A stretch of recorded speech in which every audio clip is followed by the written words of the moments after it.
जय श्री कृष्णा। मैं श्याम, आपका दोस्त, आपका प्रेमी, आपका सखा, एक बार फिर कल के ही समय से 5-10 मिनट विलम्ब से आपसे वार्तालाप कर पा रहा हूँ।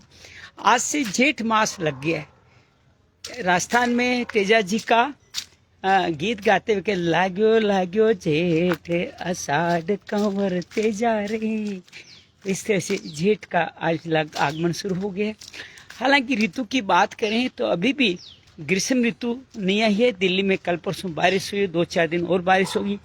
मैं पिछले सोमवार राजस्थान में था तो वहाँ भी अचानक आंधी तूफान के साथ लंबी बारिश हुई। तो मौसम के ये परिवर्तन आज हमें सुखद लग सकते हैं, लेकिन सच्चाई तो ये है कि मौसम के ये परिवर्तन एक किसी गंभीर त्रासदी का संकेत सा देते हैं। कहते हैं कि आर्कटिक या जो जहाँ पृथ्वी के उत्तरी ध्रुव महासागर है, जहाँ पे बर्फ जमी रहती है, उनका 30% हिस्सा ही बर्फ का बचा है। भारत के ऊपर हिमालय के ग्लेशियर की बात करें तो वहाँ भी निरंतर वहाँ पे आप देखें कमी होती जा रही है, जो भारत नदियों में पानी को भी कम करने वाली है। तो हम इन चीज़ों को समझे, जाने, अपने पर्यावरण की रक्षा करें, तभी कामयाब होगा। हालांकि तेल की बढ़ती कीमतों से ईवी पे निर्भरता बढ़ी है, जो पर्यावरण के लिए अच्छा है, लेकिन आज की डेट में इलेक्ट्रिक भी तो गैस से पैदा हो रही। दिल्ली में 3 स्टेशन इलेक्ट्रिक जो पैदा करते हैं वो गैस से ही पैदा करते हैं, कोयले से पैदा करते हैं। तो इन सब कारणों से कहीं न कहीं इलेक्ट्रिक भी पोल्यूशन कर ही रही है। तो हमें ईवी पे निर्भर होना, लेकिन सौर ऊर्जा एक सूक्ष्म एक सफल प्रयोग है जो घर घर में लगी है। मुझे लगता है भारत के जब घर घर में सौर ऊर्जा लगेगी तब मुझे लगता है बिजली का कनेक्शन की बहुत सारी समस्या खत्म होगी। हालांकि सौर ऊर्जा के दौरान भी जो बैटरी वगैरह का जिनका इस्तेमाल किया जाता है वो प्राय विदेशों से आती है, इतना सहज नहीं है। लेकिन मुझे लगा टेक्नोलॉजी में तरक्की होगी, सौर ऊर्जा आगे चल करके ऐसे स्कूटर चाइना में मैंने देखे हैं जो सौर ऊर्जा से संचालित होकर अपने आप ही चलते जाते हैं। धीरे धीरे कारों में भी सौर ऊर्जा, हाइड्रोजन आदि आएगा। मुझे लगता है ये तेल का सारा खेल, ये ट्रम्प जाप जो तेल का खेल खेल रहे हैं, ये ज़्यादा से ज़्यादा 20 से 25-30 सालों का, उसके बाद तेल पे निर्भरता खत्म होती चली जाएगी। रूस जैसे व्यक्ति जो अपना तेल बेच के पैसा कमा रहे हैं वो सही कर रहे हैं। मुझे तो कई बार यह लगता है ईरान युद्ध में तेल उत्पादक देशों की वैल्यू बढ़ा दी है, उनको बहुत ज़्यादा पैसा मिल रहा है। जो युद्ध में नहीं गिरे हुए अफ्रीका, वेनेजुएला आदि कंट्री, वहाँ से तेल से इनकम बहुत ज़्यादा बढ़ रही है। तो ये बात समझने सोचने वाली बात, धीरे धीरे तेल पर निर्भरता कम हो। चलो बात ट्रंप की होगी तो ट्रंप की बात कर लें। आज एक बहुत सुंदर लेख पढ़ा, उसमें कहा गया कि ट्रंप ने जो पीछे भारत को और चाइना को नरक बताया, सच्चाई यह है कि हमने तब एक यहाँ अपने इस चैनल से कहा भी था कि भारतीयों आ जाओ, भारत वापस आ जाओ, यहाँ भी रोटी है। वहाँ क्यों अपमानित होकर जिंदगी जीते हो? आपके पूर्वजों को नरक कहा जा रहा है, फिर भी आप वहाँ उसी देश के लिए काम कर रहे हो। सच्चाई है अमेरिका से गए हुए 5-7% लोग ही ऐसे होंगे जो अपने भारत से जुड़े हुए हैं, भारत को धन या अपना प्रेम वगैरह, अपने माता पिता की सेवा के लिए आना वगैरह ये सब करते हैं। बहुत सारे लोग धन बेचते हैं लेकिन स्वयं नहीं आ पाते। लेकिन सच्चाई है कि अभी जो नया सर्वे है वहाँ के 58% लोग कभी न कभी भारत आने के बारे में सोचते हैं। 40% लोग तो गंभीरता से विचार कर रहे हैं। उसके 2 कारण हैं, एक तो उनका अपमानित होना वहाँ के, दूसरा महंगाई होना, हेल्थ समस्याएं बढ़ना। आज के लोग ज़्यादा कमाते हैं उतना ज़्यादा खर्च हो जाता है, अपना जीवन मानसिक स्ट्रेस में बिताते हैं। उनकी आने वाली पीढ़ी गलत संस्कारों में जा रही है और वो भारत आना चाहते हैं और कहते हैं कि अमेरिका के 10%, लेकिन अमेरिका के लिए क्या उनका भेजना आसान होगा? ट्रंप पूर्ण रूप से विश्व की संस्कृति को, अमेरिका को, सबको समस्या में डाल रहे हैं। 10% डॉक्टर वहाँ के भारतीय हैं, वहाँ की 6 से 7% नर्सेज भारत हैं, और हमारे बाकी सारे विभाग चाहिए प्रोफेसर पढ़ाने वाले हो, नासा तक में 6% भारतीय हैं। और आप IT इंडस्ट्री में देखें तो अधिकांश भारतीय और चाइनीज लोग ही हैं। उन दोनों को नरक बता के अमेरिका संदेश क्या देने जा रहा है? मुझे लगता है अमेरिका की सारी तरक्की प्रवासियों से हुई है, और प्रवासियों को ट्रंप जिस तरह सलूक कर रहे हैं, अमेरिका बहुत जल्दी विनाश की दृष्टि में होगा। लेकिन विनाश करते करते भी उसके पास शक्ति बहुत ज़्यादा है। उस शक्ति का अगर मिसयूज किया गया तो विश्व को अमेरिका एक लुटेरा जैसा बन के रह जाएगा। अमेरिका में सबसे पहले आयरिश लोग आए, फिर इजरायली लोग आए, और फिर जर्मनी और पाकिस्तान, भारत, इन तरह के लोग, चाइना वगैरह के लोग आए। आज जो चाइना विश्व भर में विकास कर रहा है वो अद्भुत है। हर विश्व आजकल उस पर डिपेंडेंट है। आप छोटे छोटे देश चले जाओ। कल मैं एक वीडियो देख रहा था, समोआ जो माइक्रोनेशियन देश है फिजी के बाजू में, वहाँ भी एयरपोर्ट का चाइना निर्माण करा है। हर जगह चाइनीज प्रोडक्ट है, चाइना के सेलर बैठे हैं। भारत को भी इस संदर्भ में विचार करना चाहिए। अगर भारतीय व्यापारी मोदी जी को पसंद नहीं है, उनके लिए परंपरागत बिजनेस उनको नहीं चाहिए, तो कम से कम एक ऐसा कार्य करें कि भारत के व्यापारी विदेशों में जा जाकर अपना व्यापार शुरू कर सके। उसके लिए विदेशों से संबंध अच्छे हो, वहाँ उनकी सुरक्षा की गारंटी हो, तो भारतीय विदेशों में जाकर बहुत सारा अर्निंग करके वहाँ की अर्थव्यवस्था और भारत की प्रभुता को आगे बढ़ाए रख सकते हैं।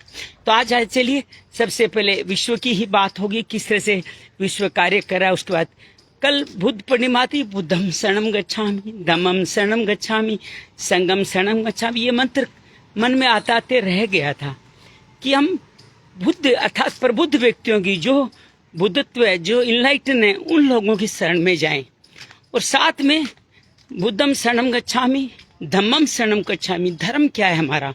हमारा धर्म एक ही है कि हम अपने इस शरीर को परमात्मा तक पहुंचाएं। यही हमारा धर्म, मुक्ति की राह पर चले।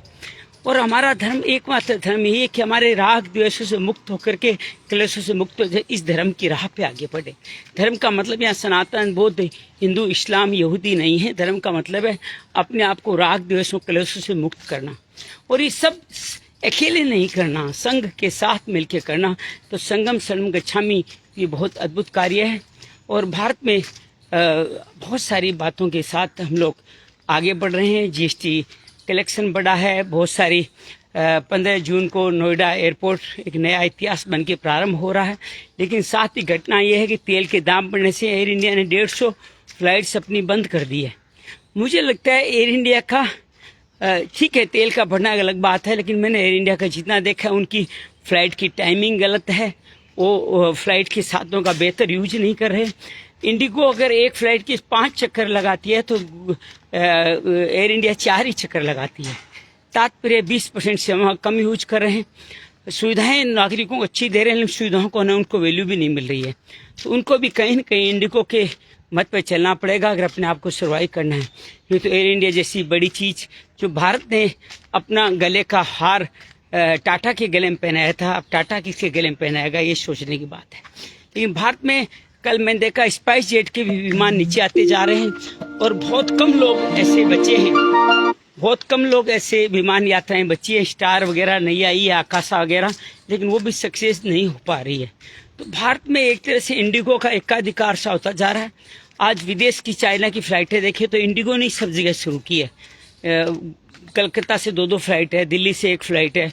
तात्पर्य यह है कि इंडिगो ही सब तरफ बढ़ रहा है। ये वापस इंडिगो ने जो पीछे किया था वो एकाधिकार का मामला फिर विस्तार होता जा रहा है। नोएडा एयरपोर्ट से भी इंडिगो ही शुरुआत करने वाला है। तो इन चीज़ों को भी हम देखें, समझें तो जाने तो बहुत अच्छी तरह काम हो। महंगाई बढ़ रही है, डॉलर काफ़ी महंगा 95+ पहली बार हुआ है। तेल के दाम बढ़े हैं। कल जो सिलेंडर जो रेस्टोरेंट में काम आता है या 5 किलो के सिलेंडर, उसका भी रेस्टोरेंट तक में मिस यूज किया जा सकता है, उनके दाम भी 260 रुपये बढ़े हैं। लेकिन साथ में मजदूरों को भी समस्याएं बढ़ेगी जो इस 5 किलो सिलेंडर में अपना खाना बनाते थे। हालांकि बहुत सारे लोग बिजली पे भी ट्रांसफ़र हुए हैं और उनको होना ही पड़ेगा, लेकिन ये समस्याएं काफ़ी बढ़ती जा रही है। इनको हम समझें, देखें तो आगे बढ़ेंगे। बहुत सुंदर हमारा कथानक चल रहा है श्रीमद् भागवत में। कल हमने श्रीमद् भागवत में हमने अध्ययन किया कि किस तरह से भगवान ने वराह अवतार लिया। पृथ्वी, मनु ने कहा कि हमारे लिए पृथ्वी नहीं, हम कहाँ संतान बढ़ा के आगे बढ़ाएं। पिता का कहना तो माना, लेकिन ब्रह्मा जी ने जब भगवान से प्रार्थना की, भगवान वराह अवतार लेके आए और उन्होंने पृथ्वी को जल में से निकाल करके मनु के शासन करने के लिए दिया। रास्ते में आते आते उनको हिरण्याक्ष राक्षस मिला। जब भी आप कोई बड़ा कार्य, पृथ्वी को बचाने कार्य करते हैं, तब जीवन में कुछ समस्याएं, पोल्यूशन आपके जीवन में आगे आते हैं। हिरण्याक्ष ने उन पर आक्रमण किया, भगवान ने उनका वध किया और पृथ्वी को अपनी जगह स्थापित किया।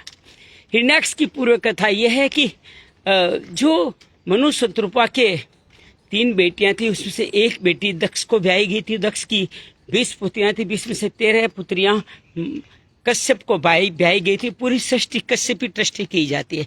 इन 13 से ही सारे जगत के हर एक प्राणी उत्पन्न हुए हैं, चाहे सांप हो, पशु हो, पक्षी हो, चाहे सर्प हो, कीड़े हो, मकोड़े हो, मनुष्य हो, सब इनसे उत्पन्न हुए हैं। तो दिति से देवता हुए, अदिति से देवता हुए, दिति से देते हुए। लेकिन कैसे हुए?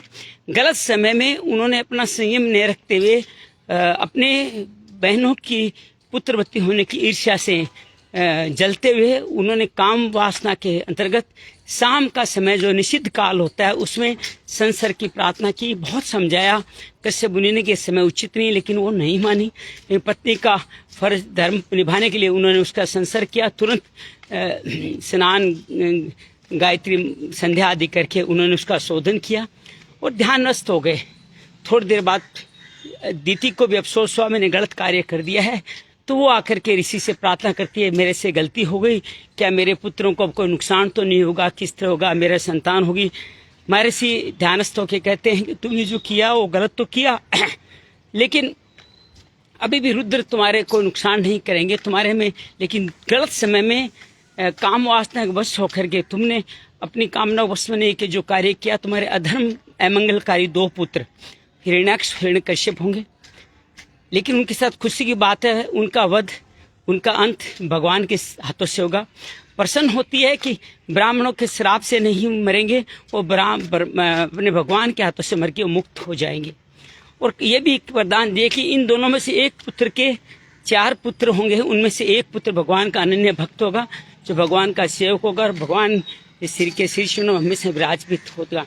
इस तरह से बहुत प्रसन्न होती है और कश्यप मुनि फिर अपनी तपस्या में लग जाते हैं। अब उनके गर्भ से हिरण्याक्ष कश्यप का कैसे होगा वो कल सनकादि और जय विजय की कथा में हम लोग आगे बढ़ने वाले हैं। तो जीवन में ये श्रीमद् भागवत हमें हर पल पर नए संदेश देती है। कल स्तुति का संदेश दिया, फिर किस समय गर्भ धारण किया जाए उसका संदेश दिया। आजकल जब गर्भ धारण की ही बातें कम होती जा रही है तो गर्भ धारण का उचित समय की बात कौन करेगा। अधिकांश बच्चे एक्सीडेंट से होने लग गए कि साहब क्या करें, ध्यान नहीं रखा, बच्चा पैदा हो गया। अब एक्सीडेंट से जो बच्चा पैदा हो उनसे आप परफेक्ट होने की संभावनाएं कैसे तलाश सकते हैं। हालांकि हर बच्चा अपना प्रारब्ध लेके आएगा, लेकिन आप भी उसके धरती पर लाने में हर माता पिता सहयोग करता है। सही समय पे गर्भ धारण संस्कार इसलिए उत्पन्न किया गया कि आप संतान उत्पत्ति का भाव मन में लाएं, अपने मन को शुद्ध रखें और एक सही समय पे आप गर्भ धारण का मुहूर्त देखते हुए उसको गर्भ धारण स्थापित करें तो संतान निश्चित रूप से आपके और सब जगत के लिए कल्याणकारी हो सकता है। ये बातें आपके सामने मैंने रखने का प्रयास किया। उम्मीद है आप इन बातों को समझेंगे। आज थोड़ा सा विलम्ब थे, इसलिए 15 मिनट के आसपास का ये भ्रमण कर पाए हैं।